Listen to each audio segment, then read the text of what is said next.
이번 방송에서 제공하는 투자 정보는 투자 판단에 대한 조언입니다. 방송에서 제공하는 주식의 가치, 가격 상승 및 가격 하락에 대해서는 방송사에서 보장하지 않습니다. 시청자 여러분 안녕하십니까. 오늘장 내일장 1부 출발하도록 하겠습니다. 서정덕입니다. 시장이 오늘도 상승 흐름을 이어가고 있습니다. 지금 11거래일 연속으로 상승 흐름을 가져가고 있습니다. 하지만 이번 주 상황은 조금은 달랐는데요. 대세 상승으로 접어든 것 같이 보입니다. 그리고 장중의 조정도 지속적으로 일어나면서 긍정적인 모습들도 비추어지고 있긴 한데 일단 상승폭이 크진 않습니다. 그리고 2240선 다음 매물벽이 굉장히 두텁다라는 건 보실 수가 있을 겁니다. 일단 한미정상회담에 대해서 이야기를 좀 나눠봐야 될 것 같은데요. 일부에서 좀 자세히 준비해봤습니다. 한미정상회담 같은 경우에는 영향력이 아직까지 시장에 크지가 않은 모습입니다. 새로운 무언가가 나오지 않았다라는 평가가 지배적인 가운데 이제 남북정상회담을 기대를 해봐야 되는 시점이 왔습니다. 대북 관련주들 움직임은 오후 들어서 잦아들고 있는 모습이 보여지고 있고요. 거래소 살펴보면 시총 상위주들 대다수가 지금 조정이 나오고 있네요. 삼성전자와 삼성바이오로직스 정도만 움직이고 있고요. 나머지 종목들 하지만 조정폭은 크진 않습니다. 코스닥 시장 역시 시총 상위주들 대다수가 조정 나오고 있는 가운데 개별 종목 이슈로 철저하게 움직이고 있는 모습 포착이 됩니다. 일단 말씀드린 대로 그리고 많이 접하셨다시피 대세 상승장이 아니냐라는 이야기까지 나오고 있고요. 미국도 짧은 조정을 거치고 우상향하고 있기 때문에 글로벌 시장에 대한 지금 시선도 나쁘지 않습니다. 그러다 보니 지수 상단을 오늘은 2400선대까지 제시하는 증권사나 애널리스트까지 나올 정도로 시장 상황에서는 긍정적으로 보는 시각들이 늘었는데 자 그렇다면 오늘 마무리 잘 해야 될 것 같고요. 다음 주에도 이러한 시각이 계속 나타날 수 있을지 시장 상황을 좀 면밀히 살펴봐야 될 것 같습니다. 하나하나 오늘장 내일장 1부에서 확인해 보도록 하겠습니다. 헤드라인 뉴스부터 전해드립니다. 정부가 유류세 인하를 오는 8월 31일까지로 4개월가량 연장하되 인하폭은 다음 달 6일부터 현행 15%에서 7%로 축소하기로 했습니다. 이에 따라 다음 달 7일부터 8월 31일까지 휘발유는 리터에 65원, 경유는 46원, LPG부터는 16원이 각각 오르게 됩니다. 원달러 환율과 국제유가가 함께 오르며 수출 물가 상승률이 8개월 만에 최고치를 기록했습니다. 한국은행이 발표한 지난달 수출입 물가 지수는 지난 2월보다 0.5%포인트 오른 83.36포인트를 기록했습니다. 원달러 환율이 한 달 전보다 0.7% 오르고 국제유가가 3.6% 상승한 영향입니다. 도널드 트럼프 대통령은 비핵화 해법에 대해서 단계적 스몰딜보다는 일괄 타결식 빅딜을 내세웠습니다. 개성공단과 금강산 관광 재개도 당장은 적기가 아니라고 말했던데 다만 김정은 위원장과의 강력한 관계를 강조하며 제재 해제 여지는 열어뒀습니다. 트럼프 대통령이 빅딜과 제재 유지라는 원론적인 입장을 재확인한 것은 북한을 비핵화로 이끌겠다는 의지로 풀이됩니다. 카드회사 노조가 500억 원이 넘는 가맹점에 대한 수수료 하한선을 마련하라고 금융당국에 촉구했습니다. 금융노동자 공동투쟁본부와 카드사 노동조합 협의회의는 기자간담회의를 열어 다음 달 말까지 요구사항이 반영되지 않으면 전면 파업에 돌입하겠다고 밝혔습니다. 이들은 대기업 가맹점이 우월한 지위를 남용하는 때를 대비해 강력한 처벌 조항을 만들어야 한다며 국회를 상대로 입법 요구 투쟁도 하겠다고 주장했습니다. 증시 흐름 이어갑니다. 자, 코스피가 상승폭이 한 5포인트 가까이 됩니다. 2230포인트 부근까지 지금 바짝 올라왔고요. 다음 매물대 2240포인트 향해 달려가고 있습니다. 하루간의 흐름 정리해 보도록 하죠. 자, 보시면 2213부터 2231대까지 지금 올라왔습니다. 일단 2230포인트대까지 이번 주에 터치를 하면서 올라가지고 있는 상황이고요. 장 초반보다 많이 올라왔습니다. 수급 주체 확인해보면 오늘도 여전한 쌍끌이 매수가 눈에 띕니다. 기관 외국인 사주는데요. 외국인 매수 물량이 1000억 원을 넘어서고 있는 상황이고 기관 가운데선 투신만 지금 595억 원 정도 매도고 나머지 주체 모두 삽니다. 개인은 1107억 원 매도하고 있습니다. 다음 살펴보도록 하죠. 삼성전자가 0.65% 올라갑니다. 하지만 SK하이닉스는 소폭 조정이 나오고 LG화학과 현대차도 1%대의 조정이 각각 나옵니다. 다음 살펴볼까요? 6위부터 10위 종목들인데 삼성바이오로직스 한 종목만 올라갑니다. 전해드린 대로 셀트리온부터 현대모비스까지 모두 조정 나오는 가운데 포스코는 조정폭이 거의 없고요. LG생활건강과 현대모비스가 1.5%대의 하락이 현재 나오고 있습니다. 다음 살펴보도록 하죠. 자, 신한지주부터 SK텔레콤 역시 약보합권, 보합권 수준으로 오가고 있고요. KB금융만 지금 250원 정도 소폭 반등에 성공했습니다. 다음 살펴볼까요? 코스닥 시장입니다. 767.67 일단 지수의 상승폭은 크진 않은데 코스닥 역시 오늘도 상승 흐름을 가져가고 있다라고 보시면 될 것 같고요. 자, 하루간의 흐름을 좀 정리해 보도록 하겠습니다. 763부터 768. 일단 지수의 흐름 그래프 모양은 오늘 코스피 코스닥이 그리 다르진 않습니다. 장 초반보다 그래도 오후 들어서 많이 올라온 모습이 포착이 되고요. 수급 조치 확인해 보도록 하죠. 쌍끌이 매수입니다. 기관, 외국인 여전히 사주고 있고요. 개인은 팝니다. 기관, 전주체가 골고루 사줍니다. 시총 상위주들의 흐름 살펴보도록 하겠습니다. 셀트리온 헬스케어부터 바이로메드까지 1위부터 4위 종목 모두 소폭씩 조정받는 가운데 포스코 케미칼만 올라가는데 오늘 2차 전지 관련주들 전체적으로 반등에 성공하는 모습 보여집니다. 6위부터 10위 종목도 살펴보도록 하죠. 메디톡스부터 스튜디오 드래곤 그리고 셀트리온 제약까지 조정이 나오는데 펄어비스만 지금 1.8% 정도 올라가네요. 다음 살펴보도록 하죠. SK머티리얼즈, 슈젤, 제넥신, SFA까지 모두 하락하는 가운데 파라다이스만 0.27% 소폭 반등에 성공합니다. 다음 살펴보도록 하죠. 원달러 환율입니다. 1140원대 올라섰습니다. 소폭 반등에 성공하면서 2거래일 연속으로 다시 달러가 올라가고 있는 모습 포착이 됩니다.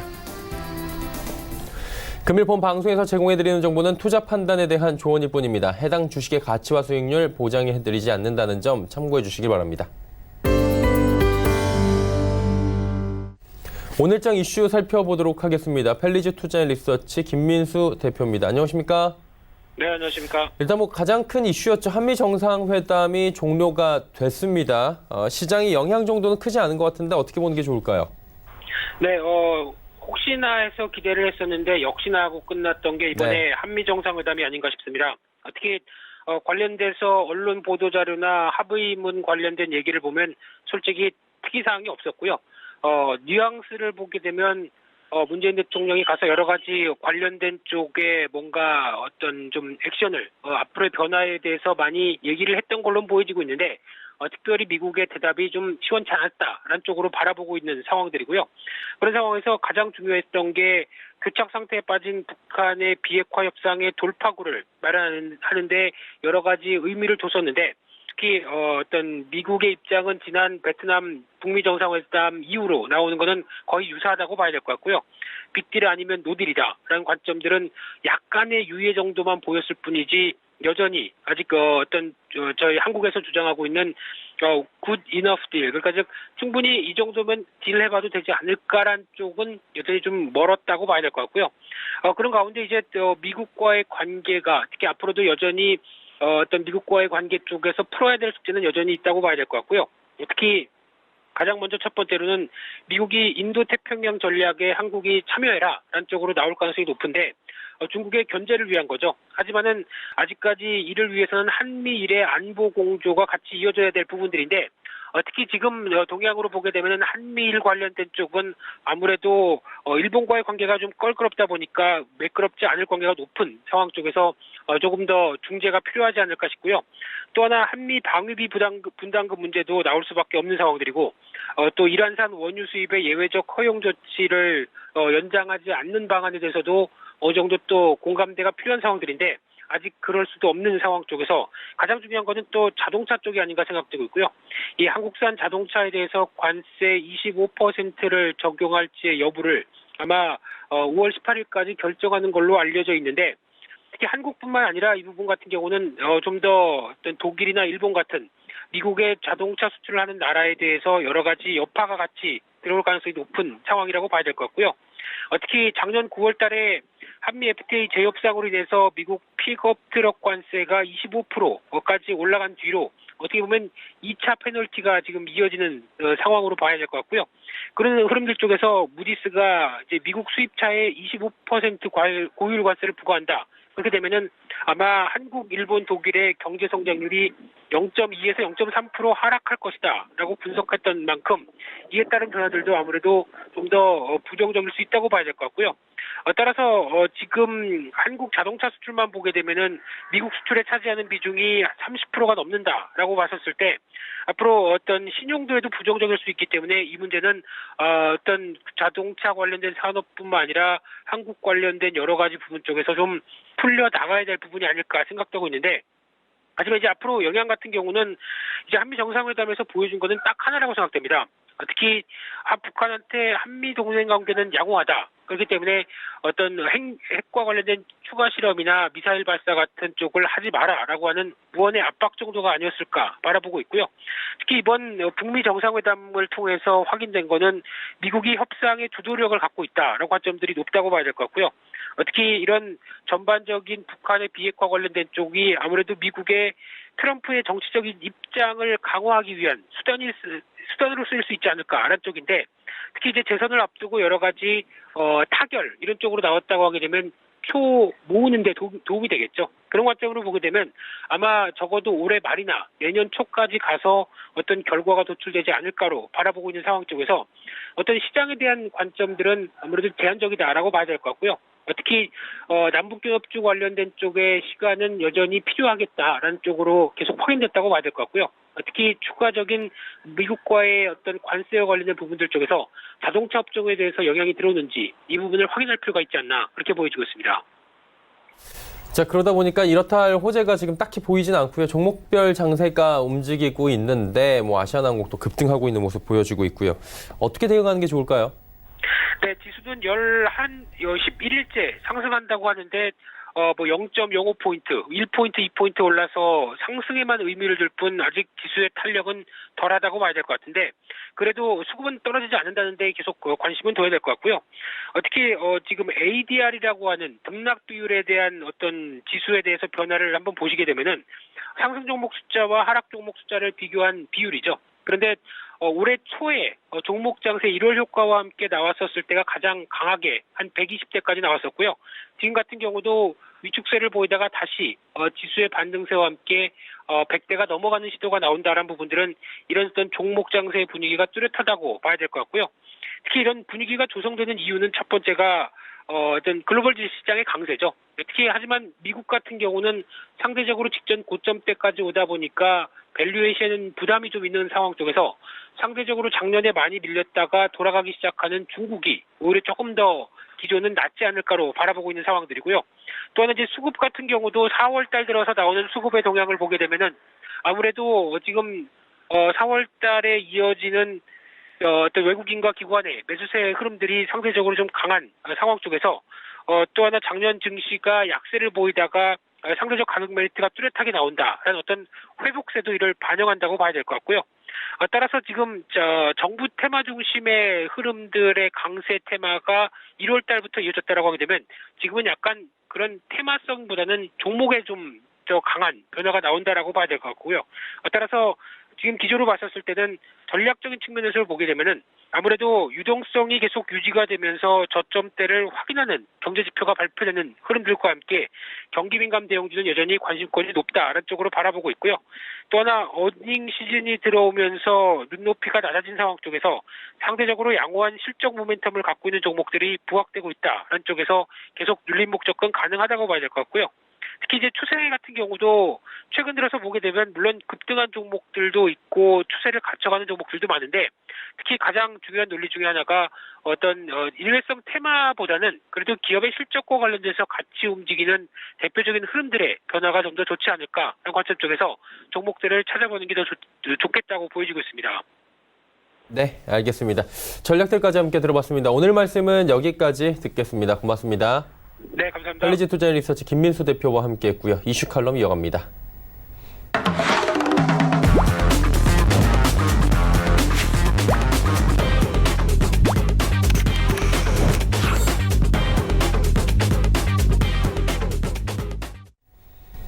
이슈 칼럼 이어가도록 하겠습니다. 참 좋은 경제연구소 이인철 소장과 함께합니다. 소장님 안녕하십니까?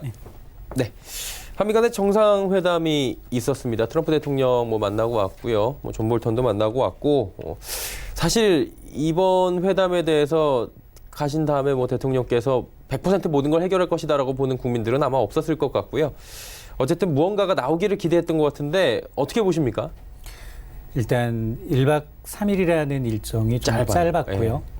그리고 시장에 기대했던 것처럼 사실 갈 때는 청와대에서 얘기하기를 그동안은 이제 all or nothing, 뭐 아니면 도가 아니라 이번에는 꽤 괜찮은 딜, 그래서 good enough deal이라는 다소 이제 전반적인 제재 틀에 내에서 포괄적인 이 비핵화 로드맵에 합의를 하면 적어도 단계적으로 좀 이행하자라는 우리안, 중재안이 좀 먹히지 않을까 기대감이 있었어요. 근데 워낙에 트럼프 대통령은 손님을 초청해 놓고 자기 의지만을 그대로 심어 놓는, 그래서 북한 가서 얘기 한번 들어보고 그걸 나한테 전해달라. 우리가 또 숙제를 안고 왔다라는 느낌입니다. 어쨌든 트럼프 대통령의 의중은 빅딜을 고수하고 있습니다. 그러면서 이제 물론 뭐 빅딜 원칙 속에 이제 스몰 딜을 언급을 했지만 그 스몰 딜이라는 게 인도적주의의 어떤 지원이지 예. 지금 이 김정은 위원장이 원하고 있는 큰 틀의 어떤 제재가 아니다라는 거. 그리고 가장 이제 우리가 손쉽게 내놓을 수 있는 경협의 그 첫 단계가 바로 이제 금강산 관광 재개와 그렇죠. 개성공단을 좀 푸는 문제, 재가동하는 문제였는데 이거 역시 트럼프 대통령은 노를 외쳤습니다.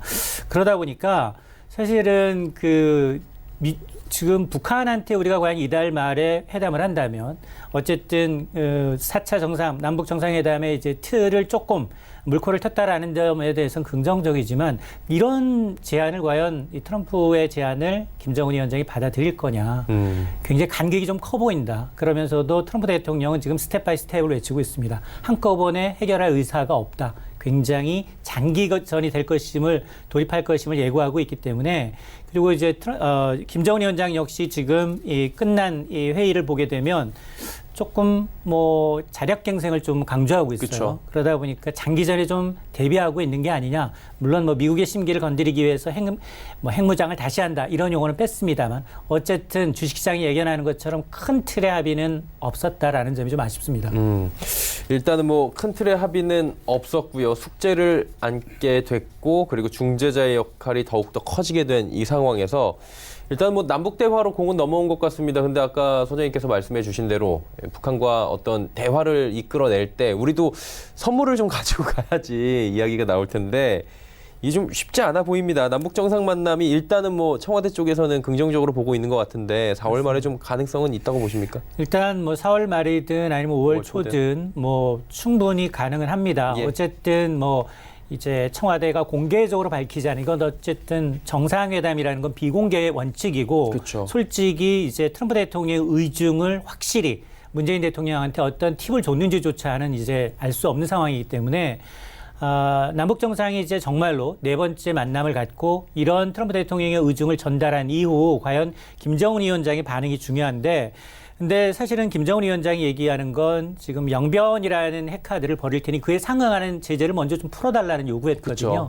그런데 트럼프 대통령 플러스 알파 모든 걸 일괄적으로 다 오픈하기 전까지는 제재 하나는 없다라고 이제 완강하기 때문에 예. 과연 그런 트럼프 대통령의 입장을 과연 문재인 대통령이 얼마나 이제 중재할 만한 이 김정은 위원장이 수용할 만한 카드를 받아왔는지를 좀 봐야 되는데 그거는 이제 남북 정상회담을 보고 난 이후에 김정은 위원장이 이제 공식석상에서 이제 답변하면서 좀 알려질 것 같은데 어쨌든 저는 지금 그 10일에 있었던 북한의 노동당 이제 중앙위원회 회의를 보게 되면 당시에 보면 이제 자력갱생을 25번이나 언급하면서 김 위원장이 굉장히 절약 투쟁을 강조하고 있어요. 그러면서 미국이 요구하고 있는 비핵화 조치 없이도 어떤 이런 제재 국면을 정면 돌파하겠다는 의지를 좀 보여주고 있기 때문에 아무리 이제 문재인 대통령이 중재자 촉진자 역할을 한다 하더라도 선뜻 이제 이 트럼프 대통령과 그리고 김정은 위원장의 이제 3차 만남이 쉽게 이루어질 수 있겠느냐. 여전히 탑다운 방식을 고수하고 있기 때문에 트럼프가 대통령이 이제 결심을 해야 되고 김정은 위원장이 결심을 해야 되는데 그 절충점 찾기가 쉽지 않을 것이다라는 예상을 하게 됩니다. 그렇죠. 가운데에서 문재인 대통령께서 워낙에 뭐 잘 해주신다고 가정을 하더라도 이 둘 간의 간극이 거의 뭐 남극, 북극 수준이어서 지금 쉽진 않아 보인다라는 말씀이신 것 같고요. 자, 이제 좀 시선을 돌려보도록 하겠습니다. 미중 간의 무역 협상은 지금 거의 뭐 마무리가 되어 간다라는 이야기가 나오는 가운데 이번엔 미국이 뭐 예견되긴 했었는데 일본이 먼저냐, EU가 먼저냐 차이였지 언젠가 또 총구로 겨눌 거였는데 EU가 먼저야. 그리고 EU도 지금 가만히 있지 않겠다라고 뭐 WTO 제소한다고 벌써부터 얘기 나오고 있는데 어때요? 여기도 또 중국이랑 미국 그 당시 대처처럼 갈까요? 그렇습니다. 지금 이제 국내 증시가 이제 그나마 꽤 많이 오른 이유도 미중 무역 협상이 조금 잘 돼가니까 잘 되고 있다. 그러면서 외국인이 지속적으로 좀 매수를 하고 있습니다. 그런 점이 반영이 되고 있는데 이제 지금 타이밍을 보게 되면 유럽의 이제 관세 보복의 단초를 제공하는 건 비행기입니다. 에어버스예요. 네. 지금 민간 항공기를 만들고 있는 큰 축은 미국의 보잉. 그리고 이에 맞서서 에어버스라는 건 프랑스 주도로 만든 유럽 지역의 공동 연합입니다. 그러니까 여기에 영국과 독일이 포함이 돼 있는데 이 문제 유럽이 보조금을 주면서 에어버스를 굉장히 이제 키웠다. 상대적으로 보잉이 굉장히 이제 피해를 보고 있다라는 입장인데, 근데 시점이 공교롭게도 다들 기억하시겠습니다만 지난달에 있었던 보잉의 737 맥스 8 굉장히 이딴 항공기 추락 사고가 있었거든요. 예. 그러다 보니까 보잉은 굉장히 데미지를 얻고 있습니다. 상대적으로 에어버스의 주문이 굉장히 몰리고 있거든요. 이런 시점에서 중국과 이제 어느 정도 무역 분쟁이 일단락되니까 다시 일본이 아니라 이제 유럽을 좀 타겟으로 해서 지금 얘기하고 있는데, 사실 에어버스의 보조금 문제는 2004년부터 시작이 됐습니다. 오래됐네요. 그렇습니다. 그러다 보니까 이 갈등 문제를 서로 뭐 WTO 간에 이제 역사상 가장 큰 이제 규모의 복잡한 분쟁을 하고 있는데, 지금 인간이 만들어낸 이제 제품 가운데 항공기가 제일 커요. 그렇죠. 그렇죠. 단가가 이 보잉의 737개의 경우는 한 편당 1,000억 원이 넘습니다. 그러다 보니까 지금 미 무역 대표의 경우에는 무역법 301조를 근거로 해서 총 EU산 한 110억 달러 규모의 제품에 대해서 예. 항공기를 무기로 해서 제품에 대해서 추가 관세를 물리겠다라고 이제 으름장을 놓고 있는데, 여기에 보게 되면 이제 관세 부과 대상으로 지금 프랑스, 독일, 스페인, 영국에서 생산된 여객용 헬리콥터나 이제 여객용 항공기 외에도 EU 이제 28개국, 아직은 이제 영국이 빠져나가지 않았기 때문에 28개국에서 생산된 해산물, 농산물, 의류, 공산품, 원자재까지도 관세 대상 품목에 이름을 올리고 있습니다. 그러니까 이거는 굉장히 타겟으로 해서, 비행기를 타겟으로 해서 전 EU산 제품에 대해서 공격적으로 제2의 타겟을 중국에서 EU로 옮기겠다는 의도거든요. 그러니까 과연 그러면 EU가 그러면 여기서 또 그렇게 절대 안 됩니다 라면서 양보할 거냐, 그게 아니라는 겁니다. 그러다 보니까 아마 미국이 관세를 부과하게 되면 사실상 에어버스는 실질적으로 수십억 달러의 불법 보조금 혜택을 받았다라는 뭐 WTO에 다시 항거하면서 싸움이 길어질 수밖에 없는 상황이고요. 이걸 보게 되면 그러면 이게 다시 유럽에서 일단락되면 다시 일본, 이렇게 되면 순차적으로 세계 경제가 공멸할 수가 있어요. 지금 지난주, 이번 주만 보더라도 이 IMF와 같은 세계은행은 올해 경제 성장률 전망치를 낮추고 있어요. 그렇죠. 연초만 하더라도 제일 불확실성은 미국의 금리 인상, 미중 무역 전쟁이었는데, 이제는 다시 미국과 유럽연합의 분쟁이에요. 중국의 경기 둔화까지 걱정해야 되는 목소리가 커질 수 있습니다. 이게 참 아이러니한 게, 우리 입장을 또 봐야 되는 거잖아요. 중국이랑 미국이랑 무역 분쟁을 시작을 할 것이다라는 이야기가 들리자마자 사실 기억을 더듬어 보면 주가가 그때부터 곤두박질 치기 시작했거든요. 거의 뭐 말 한마디 나올 때마다 국내 증시 곤두박질 치고 실제로 지금 산업의 영향도 큰데, 아직까지는 이 소식이 우리 시장에는 영향이 큰 것 같지는 않은데, 이게 앞으로는 영향 줄 거 아니에요? 어떻게 보십니까? 당연합니다. 우리는 수출이 굉장히 우리 경제 성장의 절반 이상을 영향을 미치기 때문에 지금 지난해 우리나라 증시가 어려웠던 것도 미중 무역 전쟁이었거든요. 그렇죠. 그러다 보니까 지금 우리의 무역, 이 수출 의존도를 보게 되면 중국 1위, 그리고 미국 2위, 1호존이에요. 3위가. 그렇게 되면 당연히 지금 물론 이제 이 불법 보조금을 이유로 한 110억 달러라는 게 약 8조 원 상당, 12조 원 상당, 12조 원 상당의 이제 무역 보복을 하게 되면 유럽이 가만히 있지 않을 겁니다. 그렇죠. 다시 이에 상응하는, 이에는 이, 눈에는 눈으로 맞출 겁니다. 네. 서로 이제 공격을 하게 되면 지금 성장률이 둔화되고 있는 상황에서 실질적으로 여기에다가 이 IMF가 올해 세계 경제 성장률 전망치를 또 낮췄는데, 지난해 9월 이후 세 번째 낮추고 있어요. 지난해 9월만 하더라도 한 세계 경제 성장률을 3.9%까지 올해 내다봤는데, 지금은 3.3%입니다. 무려 0.6%포인트를 낮추고 있는데, 이 가운데 가장 크게 하락할 게 어디냐? 독일이라는 거예요. 독일은 무려 0.5%포인트를 낮춰잡고 있습니다. 그러니까 미중 무역 전쟁의 승자 패자를 얘기하면 가장 크게 중국이 영향을 받았다면, 그리고 미국과 유럽연합의 전쟁에 그동안은 가장 유로존에서 가장 경제가 튼튼한 건 독일이었고요. 다른 일부 국가가 이제 구제금을 받는다 하더라도 독일과 그리고 프랑스와 같은 양호한 국가들이 도움을 줄 수 있었지만, 직접적으로 이제 독일이 가장 이제 타격을 받게 되면 유로존 전체가 와해될 수 있습니다. 그러다 보니까 만에 하나 이 유럽 경제 대국인 독일의 성장 전망이 실제로 IMF처럼 0.5%포인트 이상 많이 떨어지게 된다면 우리도 피해 나갈 수가 없고요. 실제로 이런 조짐은 지금 증시에서는 나타나고 있지 않지만 수출로 나타나고 있어요. 관세청의 통계를 보니까 지난달 1일부터 20일까지 수출입 통계를 보게 되면 우리가 한국에서 유로존으로 수출하는 게 1년 전과 비교하면 18% 줄었어요. 많이 줄었네요. 그렇습니다. 그러니까 보통 수출이 한 자릿수 4배 줄었는데 예. 유로존 수출은 2배 자릿수. 이상 줄었다라는 건 이런 것들이 반영이 되고 있다는 겁니다. 아무래도 이제 뭐 유로존 하면 대장 국가는 소위 말해서 독일이다라고 모두가 알고 계시는데 그 탄탄한 지지 기반인 독일이라는 국가가 경제 성장률이 무너져 버릴 수 있는 지금 단초가 될 수 있다라는 부분인 것 같고요. 여기에 브렉시트도 지금 계속해서 얘기가 나오고 있는 게 뭐 노딜은 피했다라고 얘기가 나오는데 노딜도 지금 남아 있는 상황이고요. 일단 10월 말까지로 연장 합의는 이게 사람 사는 세상이어서 그런지 계속 연장을 시키더라고요.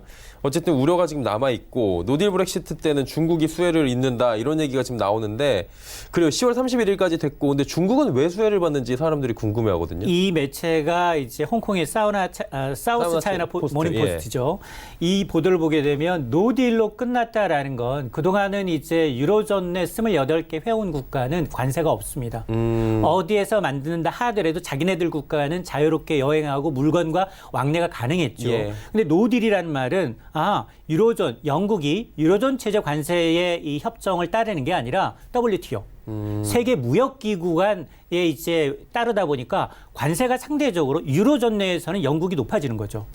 예를 들어서 독일에 수입을 한다, 영국으로 수입하게 되면 관세를 추가로 물어야 되는 거고요. 네. 영국이 유로존으로 수출한다, 마찬가지 지금까지 관세가 없었다면 높아집니다. 그럼 상대적으로 불리한 거죠, 영국은. 그쵸. 거기에다가 이제 그동안은 유로존이라는 데 묻혀 있었기 때문에 두드러지지 않았지만 관세를 결국 이제 그렇게 되면 영국은 낮춰야 됩니다. 예. 자국이 살기 위해서는. 그러다 보니까 지금까지 노딜 브렉시트가 진짜로 실제로 발생하게 된다면 중국의 대형 수출량이 100억 달러 이상 증가할 것이다. 그 우선순위를 보면 가장 수혜가 크고 그 뒤를 어디냐? 미국, 일본도 수출량이 늘어날 것이다. 근데 아마 그 후순위로는 우리나라도 있겠죠. 영향 받을 수 있습니다. 예. 제 생각으로는 한 4, 5위 정도권에 접어들 수 있는데 그런데 물론 이제 이 노딜 브렉시트라는 게 지금 10월 말까지 연장이 됐기 때문에 가능성은 희박하지만 그러나 이제 은근히 중국 입장에서는 바라고 있는 거예요. 그렇습니다. 왜냐하면 지금 중국이 굉장히 많이 타격을 받았었기 때문에 그 다음 타겟은 나는 좀 숨통을 좀 치겠다라는 의미이기 때문에 중국 언론에서 먼저 이걸 터뜨린 것 같습니다. 한마디로 이제 영국은 같은 국가라고 볼 수 있었던 그런 관세 체계 내에서 빠져나오다 보니까 그 사이를 중국이 비집고 들어갈 수 있는 틈을 만들겠다. 그리고 언론에서 군부를 지금 떼고 있는 모습들이 보이고 있는 거고요. 이제 뭐 마지막 질문인데 이번 주 내내 올라왔습니다. 근데 지난주하고 이번 주하고 좀 다른 게 이번 주는 진짜 증시가 지금도 5포인트 올라오고 있는데 큰 폭의 상승은 아니고요. 야금야금 올라온다고 우리가 표현하잖아요. 이 4월 들어서 예, 정말 시나브로라는 표현이 정말 맞아요. 맞아요. 예. 가랑비에 옷 젖는다고 많이 올랐어요. 그러니까요. 이렇게 보통 보면 뚜렷하게 매매 주체별 차이가 나는 게 개인은 적극적으로 팔고 있어요. 계속 팔았어요. 열흘 오히려 동안. 리버스라고 해서 예. 하락에 베팅을 하고 있습니다. 근데 외국인들은 또 전기전자부터 시작을 해서 계속 사들이고 엄청 사요. 있어요.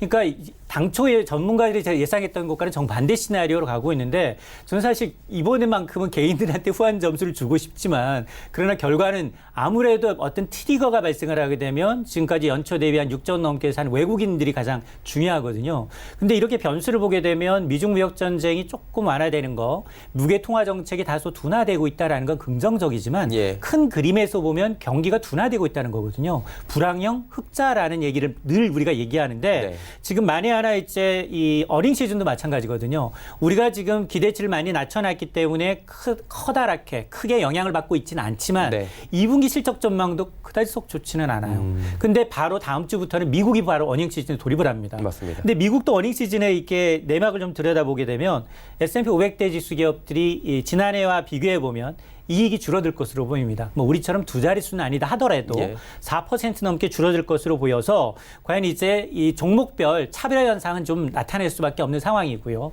이러다 보니까 전반적으로 큰 그림에서 보면 단기적으로 조금 더 갈 수 있습니다. 왜냐하면 외국인이 이제 매수세가 워낙 왕성하기 때문에 예. 더 갈 수는 있겠지만 중장기적으로 경기가 계속해서 두달되는 조짐에서 추가로 가기엔 좀 어렵지 않겠느냐라는 생각이 듭니다. 예, 아무래도 이제 지금까지 워낙에 조금씩 올라온 측면이 커서 다음 주부터는 경계를 조금 하는 게 어떨까라고 말씀을 해주시는 것 같습니다. 오늘 말씀은 시간 관계상 여기까지 들어야 될 것 같습니다. 참 좋은 경제연구소 이인철 소장과 함께했습니다. 고맙습니다. 오늘장 내일장 1부 함께 하셨습니다. 잠시 뒤 2부에서는 이제 종목과 그리고 시장에 집중을 해보는 시간 갖도록 하겠습니다. 레벨업 트레이딩 타임 시간이 준비가 되어 있는데요. 두 분의 전문가 모시고 2부에서 뵙도록 하겠습니다. 고맙습니다.